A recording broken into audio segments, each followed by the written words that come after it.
Hi, I'm Steve Towns, Deputy Chief Content Officer for Government Technology. Welcome to our Q&A with Chris Hein from Google Cloud.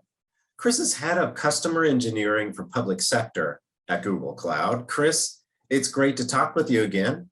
So our conversation today centers on a project that Government Technology and Google Cloud worked on together throughout 2021. And that was a series of roundtable meetings with state and local government officials across 15 states focused on their current and future priorities. Today, I'd like to get your perspective on some of the key issues we identified in those sessions, as well as your thoughts on how state and local governments can move forward in 2022. So let's jump right in. First of all, I think it's clear we're in a new environment. We're not going back to a pre-pandemic normal. Public-facing services increasingly are digital by default, but you still need to be multi-channel. Most government workplaces will stay hybrid, at least to some degree, indefinitely, and user expectations, both internally and among the public, around technology are higher than ever. So, Chris, really my question is, what does all this mean to public sector IT and business leaders as we look toward the future? Yeah, it's really going to be interesting to watch, right? I think you used the word there, Steve, of hybrid. And I actually think hybrid's going to be a kind of an overarching theme of how we see this move forward in the future. Because to your point, it's both going to be hybrid in terms of the workforce itself, right? When you look at how government employees are going to want to work, it's a challenging time to go out and find employees right now. And we've seen, hundreds of thousands of folks leave the workforce as part of the pandemic. And so what's going to replace those people? It's going to be a next generation of workforce, and they're going to require a different set of tools that maybe not what we had in the past, right? So that's certainly one aspect of hybrid. I think one of the other big aspects of hybrid that is going to be specifically challenging for the public sector is the fact that there is this need for a hybrid environment in terms of how constituents interact with their government. Because government can't be a startup, right? They can't simply have a phenomenal web application that allows everybody to submit their forms and it works great.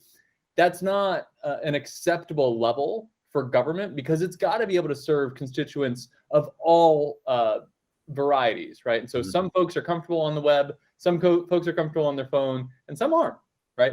And so it's going to require governments to think about technology in terms of what are the technical solutions that can work across the channels that we have to serve our constituents in. And so I do think that it's going to be really interesting to watch how the different governmental agencies put together the right technical plan to make that possible. Another thing we found is there is just more urgency around IT modernization. I think the cost of technical debt really became clear to government leaders during the pandemic, and replacing old technology is now viewed as vital for resiliency and business continuity. What's the opportunity for states and localities now, especially with the availability of federal relief funds and the new infrastructure bill? Really, how should government organizations be thinking about technology, strategy, and direction? Yeah, that's an important part of it, because I think it's an interesting moment in time where, IT for years didn't really reach the mayor's office and the governor's office. It wasn't something that you saw that the actual politicians themselves have to worry about or get asked questions from the press about, right? And so they never had that kind of consideration. And now we're seeing that, when it becomes so critical that these services are available, that's when suddenly it becomes very obvious that technical debt that you mentioned and that ability to respond and change a service quickly is something that is now being seen as a necessity. But that's, on this crumbling infrastructure that we've got, that becomes really hard, right? We saw that with, the pandemic unemployment insurance, where, hey, listen, we just want to put new rules in. That should be easy enough, right? It's a different payment structure. That's not that big of a deal. We drafted some legislation, let's go, right? But the problem is that when you don't have a flexible enough technical infrastructure and you haven't paid down some of that technical debt, that does create this inflexibility and this inability to respond quickly to changes that happen in the environment.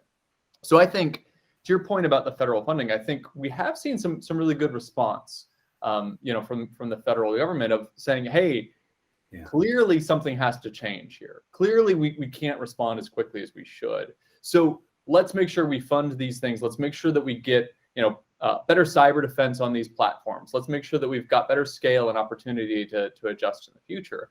And so I think right now it's really important to get in front of this, because if you don't use that moment in time that the high level politicians are paying attention, it's going to pass you by, right? So if you just say, oh, well, let's reinvest in the stuff that we're doing today, just to get ourselves, just keep going, you're missing that moment in time when you can really make effective large scale change. And so I think it's really important to grab a hold of it.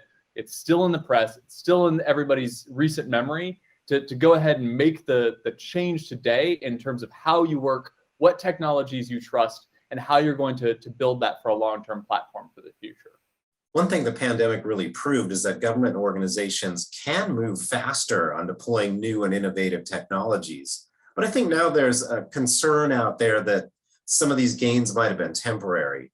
What are your thoughts on how organizations can maintain momentum and really continue to improve agility? Yeah, I think it's a good point. And I think what I saw as I worked with a whole bunch of states on these problem sets, what I saw was there was two sides of it, right?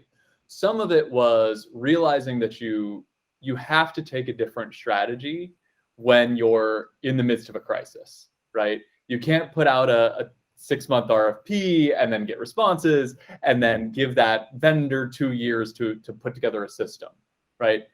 That was not going to fly in the midst of a pandemic. What I think is important is that you may not want to do everything in that crisis mode, but you should take that as an opportunity to learn that you can move some things pretty fast and you can push hard in certain areas and see the results a lot quicker, right? And sometimes that's a new set of vendors that you're going to bring to bear on that, right? We've seen a lot of government technology in the past where these, COTS systems that would be then kind of added onto over time. And so it was never built with modularity in mind, but then modularity was like increasingly important. And so it just started to kind of Frankenstein itself together, right? Where what we saw a lot of net new modules stood up on public clouds. And that made it possible for those agencies to stand something up, try it out, see how it worked, and then make changes as the ground situation changed as well. And so I think it is something that we're going to have to see a little bit of a mindset adjustment, moving from that waterfall methodology of saying it's a 700-page RFP, 1,000-page, requirements document that you're going to have to follow. And 7 years from now, we're hoping we're going to see a new system in place.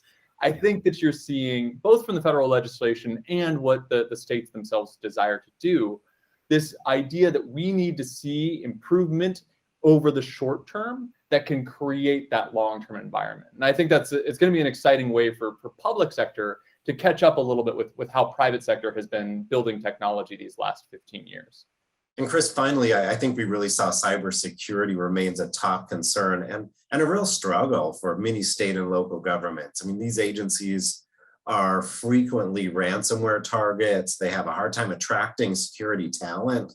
And at the same time, they're going through these rapid operational changes that alter the risk landscape. Is there a pathway for improving protection and simplifying this task? There is a lot of funding right now that is coming up for these IT modernization projects. And so if you're putting together an IT modernization project, you absolutely need to be thinking about how can I do this in the most secure fashion, following that zero trust methodology that philosophy that we're now coming together on. And so when you do that, you're going to need to do a couple of things, right? You're going to have to look at the vendors that you're working with, right? How did they enable a zero trust environment? What's their history in that particular space? And then use that funding, because to your point, Steve, it's hard to hire these people, right? And so if you don't have expertise on staff, use the federal funding and make sure written into that requirement is that they can create this strong blueprint that you can move forward on in the future, right? Because then you can take this critically important project and duplicate the way that the security protocols were done on that into the other areas of your technology. And so it allows you to kind of outsource a little bit of the cybersecurity for this one thing, and then insource it for the future projects that your team is working on. Well, Chris, I really appreciate your thoughts on this and appreciate the conversations we've had throughout the year. Thanks for being with us. Yeah, no, it's been my pleasure. It's been such an interesting year to watch how government folks in the public sector have stepped up and done so much work that was well beyond what was ever expected out of them. And so it's just been a pleasure to be able to be a part of that process and hopefully provide a little bit of insight along the way. Yeah, absolutely. Thanks again.